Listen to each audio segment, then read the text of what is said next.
ఇంతవరకు ఎవ్వరికీ తెలియనటువంటి ఒక సంచలనాత్మకమైనటువంటి విషయాన్ని జయశంకర్ విదేశాంగ మంత్రి చెప్పారు.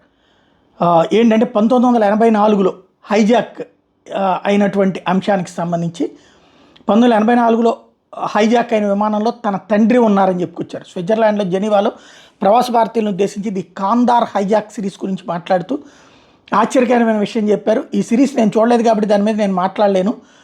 కాందార్ హైజాక్ అనేటువంటి దానికి సంబంధించి ఇది ఏదైతే 1984లో కూడా ఒక హైజాక్ జరిగింది. అంటే కాందహార్ హైజాక్ సినిమా తప్పుడు ప్రచారం జరిగింది అన్నటువంటి విషయం ఇప్పుడు ప్రశ్నించినటువంటి సందర్భంలో ఆ సిరీస్ అయితే నేను చూడలేదు, కానీ 1984లో కూడా ఒక హైజాక్ జరిగింది. అప్పుడు నేను ఉద్యోగంలో చేరి కొంతకాలం అవుతుంది. ఆ హైజాక్ అటని డీల్ చేసే బృందంలో నేను కూడా ఉన్నాను.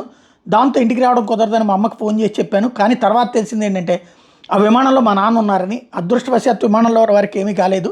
ఇక్కడ ఆసక్తికర విషయం ఏంటంటే ఒకవైపు హైజాక్కి సంబంధించిన వ్యవహారాన్ని చూస్తున్న బృందంలో పనిచేస్తూ హైజాక్పై ప్రభుత్వాన్ని నిలదీస్తున్న కుటుంబ సభ్యుల్లోనూ నేను ఉన్నాను అంటూ ఇంతకాలం ఎవరికి తెలియనటువంటి విషయాన్ని ఆయన చెప్పుకొచ్చారు. ఆగస్టు 24, 1984లో ఈ హైజాక్ జరిగింది. భారత్కి చెందిన విమానం IC-421కి ఈ పరిస్థితి తలెత్తింది. అది ఢిల్లీ నుంచి టేకాఫ్ అయింది.